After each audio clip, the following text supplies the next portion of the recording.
할렐루야. 네. 오늘 말씀 제목은 그의 생각이라고 한번 지어봤습니다. So I titled today's message, His Thought. His Thought. 몇 년 전 한 예능 프로그램에서 어버이날을 앞두고 부모가 자식에게 가장 많이 하는 거짓말이라는 설문조사로 설문조사를 했는데 탑 3 결과를 발표한 적이 있습니다. Several years ago, Korean variety show conducted a survey with the question, the lies that parents do the most, and they share the top 3. 세 번째로 부모가 가장 많이 하는 거짓말은 바쁜데 내려오지 말라 였습니다. The third most said lie that a parent often says to a child is, I know you're busy, so you don't have to come home. 두 번째는 선물은 됐다. 아무것도 필요 없다라는 말이었습니다. The second biggest lie was, I don't need any type of gift. There's nothing that I need or want. 그리고 대망의 1위는 뭔 것 같습니까? 돈. So what do you suppose the first most said lie that a parent says to a child or their children? 난 아픈 데 없다. 걱정 마라. 였다고 합니다. There isn't a place that I am ill or there isn't any suffering that I'm going through, so don't worry about it, is what they say the most. 그런데 어디 부모가 하는 거짓말이 이뿐이겠습니까? But would that be all the lies that they would tell their children? 난 배부르다. 걱정 말고 다 니들이 먹어라. I am full, so you could eat up all the food that is before you. 괜찮다. 하나도 안 힘들다. 이런 말을 혹시 하거나 들어보신 적은 없으십니까? Or haven't you ever heard or even said, I'm fine. It's not hard at all. 우리는 이 같은 말로 부모의 사랑이, 그 은혜가 얼마나 큰지를 깨닫게 되죠. Through such lies that we hear from our parents, such lies that we say as a parent to our children, we begin to realize how great and grand the love that our parents possess toward us or their children. 그런데 이 같은 부모의 희생적인 마음이 어디에서 오는 거라고 여러분들은 생각이 드십니까? But where do you suppose such a sacrificial mindset comes from? 저는 이 같은 마음이 우리를 향한 하나님의 마음에서 오는 거라 생각합니다. I think it comes from God, who always thinks of us.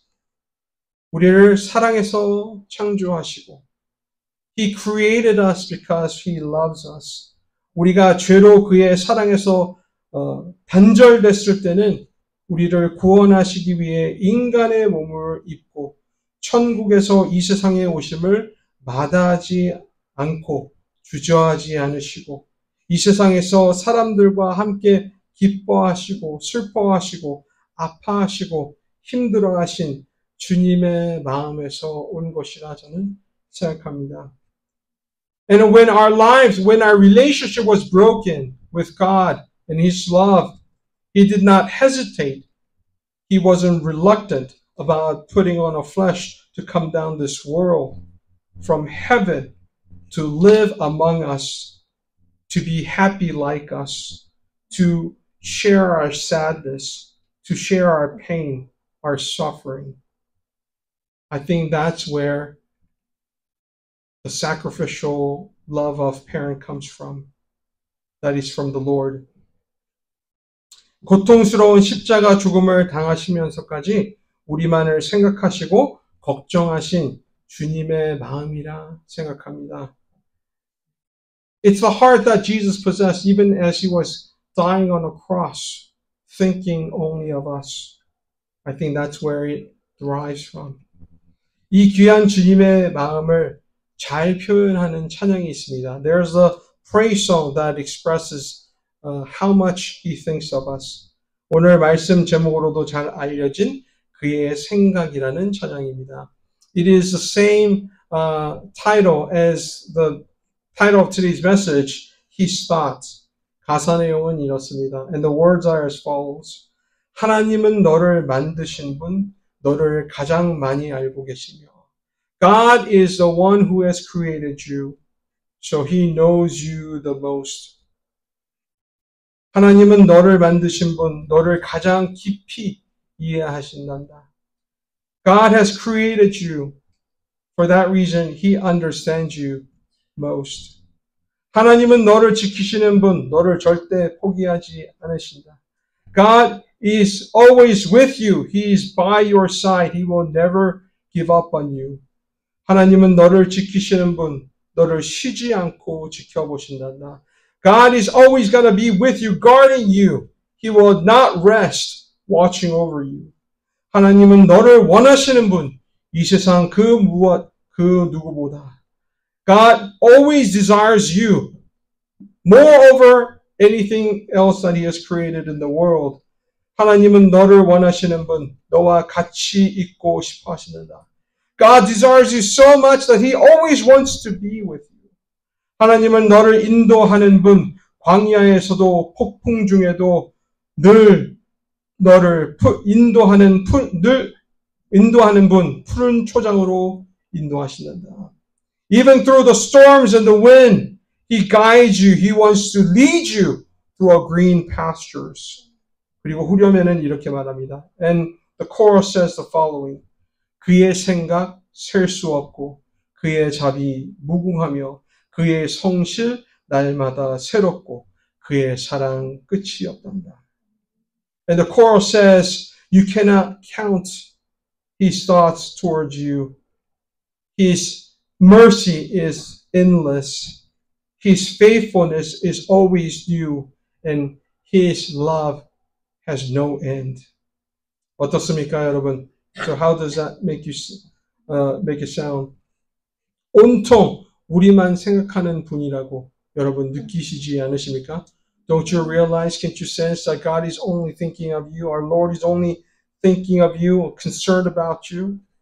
성도 여러분, 저는 오늘 말씀을 준비하면서 본문에서 주님의 이 같은 마음을 발견하게 되었습니다.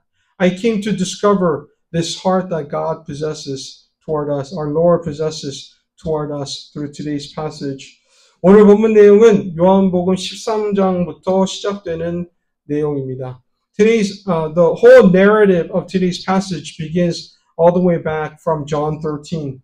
예수님이 잡히시기 전 제자들과 함께하는 마지막 밤, 그들과 이별하시기 전 나누셨던 말씀 내용입니다.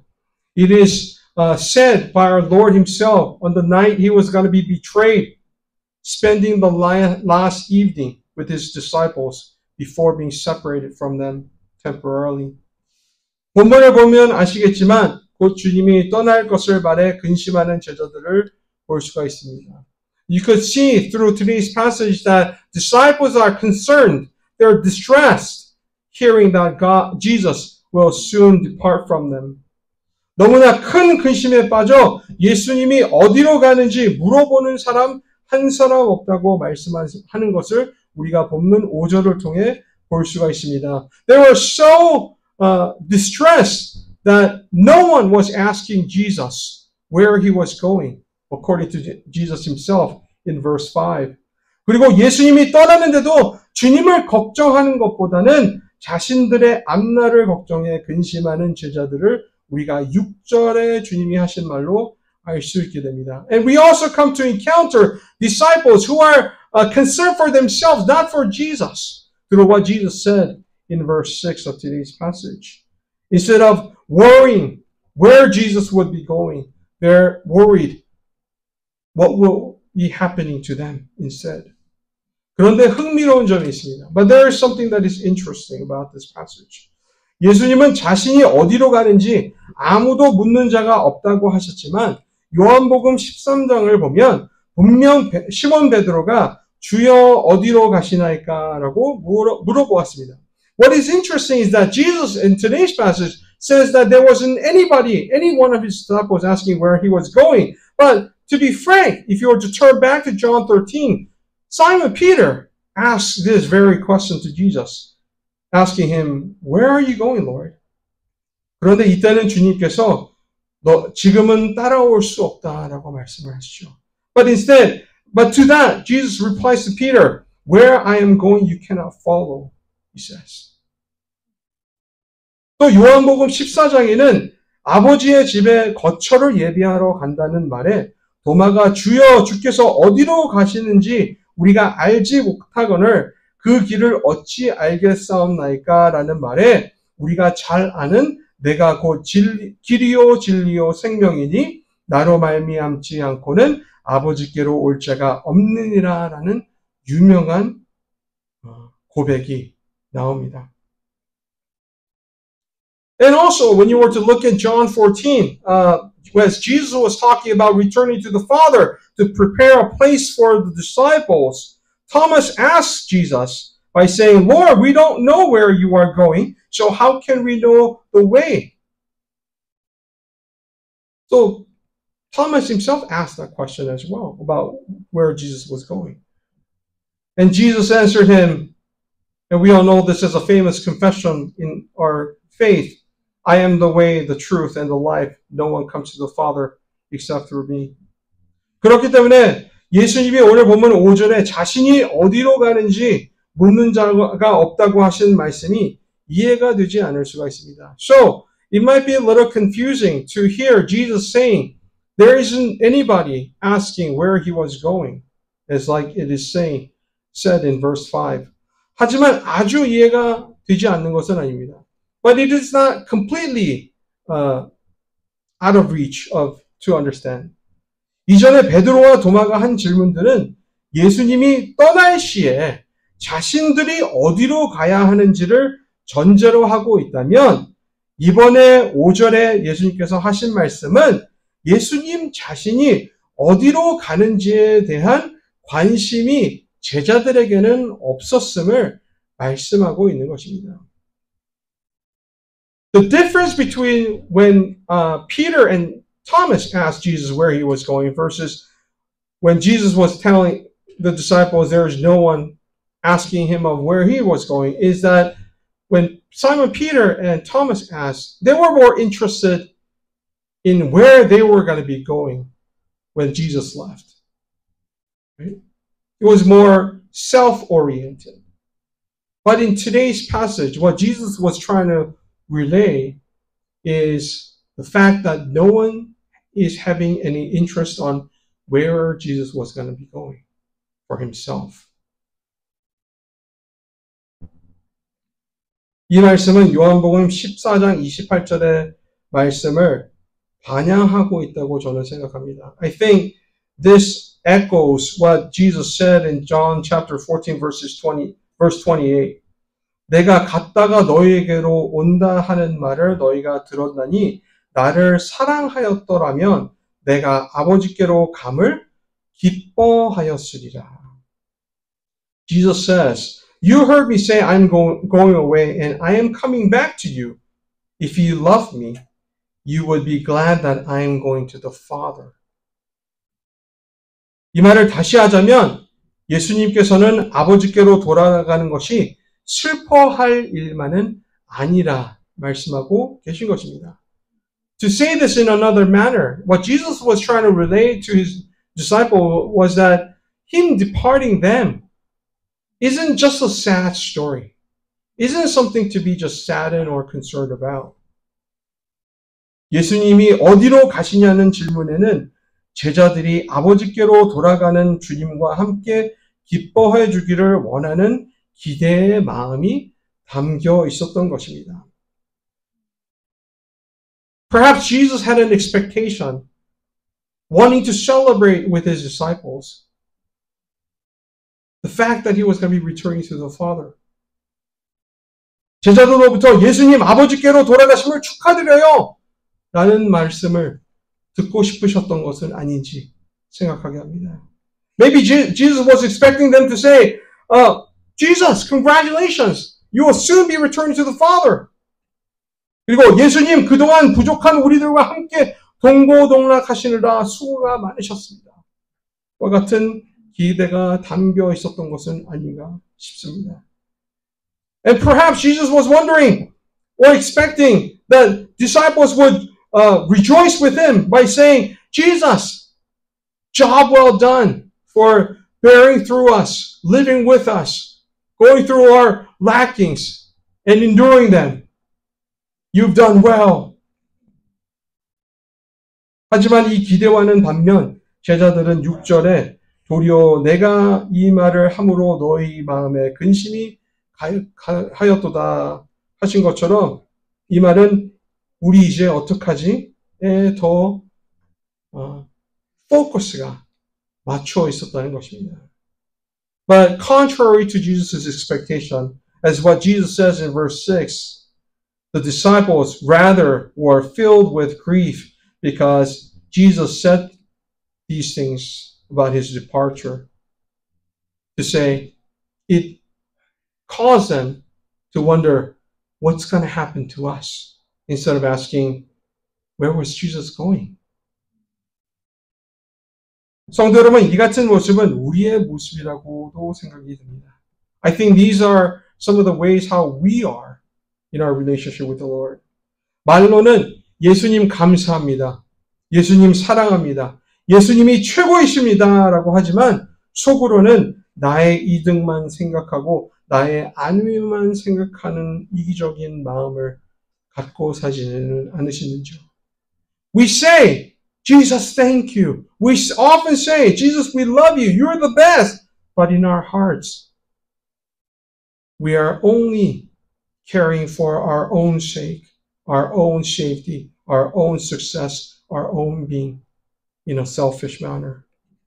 그래서 진정 그리스도가 우리에게 하신 일이 얼마나 위대한지 깨닫지 못하고 사는 경우가 얼마나 많습니까? So how many days have we lived our lives not fully realizing the significance of what our Lord has done for us? 그래서 입으로는 주님 뜻대로 살기로 했네 고백을 하면서 현실 속에서는 내 뜻대로 사는 경우가 얼마나 많이 있습니까? So even though we confess and praise the Lord saying that I'm going to live according to your will, in our reality, in our lives, in our days, how many of us live our lives according to our own will and our own ways? 내가 주님을 믿는 이유, 주님이 중심이 아닌 내가 중심인 경우가 얼마나 많냐는 거예요. The reason why I believe in Jesus is not because Jesus is the center of my faith, but because I am in that center. Is that truth? 성도 여러분, 그럼에도 불구하고 우리 주님은 자신의 기대는 내려놓고 그를 믿는 자들만을 생각하신다는 것을 우리가 오늘 본문으로 깨닫게 됩니다. 그렇죠? Nevertheless, we see through today's passage that even though Jesus might have had expectations to be congratulated from his disciples, even though when he was disappointed that they were only concerned for themselves, Jesus still, in his mind, had only his disciples, his followers in his mind. 본문 7절이 이 같은 고백을 하고 있는 것입니다. It is being told to us by what our Lord says through verse 7. 그러나 내가 너희에게 실상을 말하노니 내가 떠나가는 것이 너희에게 유익이라 내가 떠나가지 아니하면 보혜사가 너희에게로 오시지 아니할 것이요 가면 내가 그를 너희에게로 보내리니. 아멘. But very truly I tell you, it is for your good that I am going away. Unless I go, the advocate will not come to you. But if I go, I will send him to you. 성도 여러분, 예수님은 자신을 축하해주고 자신을 위해 기뻐해주는 사람 한 사람 없는 이 와중에도 온통 근심하는 제자들 생각뿐임을 이 본문 말씀으로 알려주고 있는 것입니다. Even though there was no one who was congratulating, no one celebrating Jesus returning to the Father, Jesus still, in his mind, was only concerned about his disciples who was distressed of him leaving them, him leaving them. 그들을 위로하시기 위해 보혜사 오심을 약속하십니다. To comfort them, he promises the advocate, that he will be sending an advocate. 여러분, 보혜사란 다른 사람에게 도움을 베풀도록 곁에 부름을 받은 자라는 뜻으로 변호사, 조력자, 위로자, 상담자 혹은 친구를 의미합니다. Now the word advocate in a biblical sense means the one who is called to help others.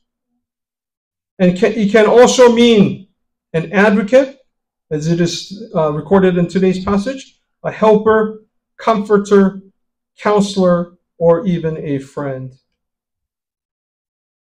그런데 이 보혜사는 주님이 제자들을 떠나야지만 올 수 있습니다. But this advocate could only come only when Jesus has departed his disciples or this world. 그렇기 때문에 자신이 떠나는 것을 제자들에게 유익하다고 말씀하시는 것입니다.